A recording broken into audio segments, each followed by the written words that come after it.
Memasuki 3 bulan pasca terjadinya bencana banjir bandang dan tanah longsor di Kabupaten Biren Aceh, ratusan rumah warga di beberapa kecamatan belum bisa dibersihkan total dari tumpukan material lumpur yang mencapai 2 meter lebih.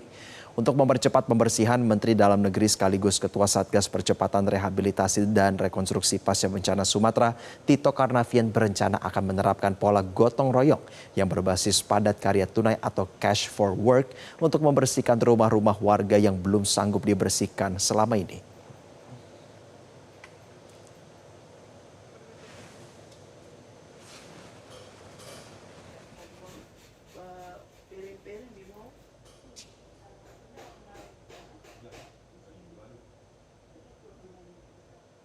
Termasuk juga penanganan lumpur, cash forward, jumlahkan masyarakat, gotong royong, kasih 100.000 per orang per hari. Saya nanti buat surat edaran untuk payung hukumnya. Nah kalau dikeroyok rame-rame, termasuk untuk sewa alat beratnya, dump truck, ekskavator, itu akan lebih cepat. Apalagi kalau sama-sama ya, antara kabupaten, provinsi, pemerintah pusat, PU, dan antara TNI, Polri, semua bekerja. Itu bisa lebih cepat lagi.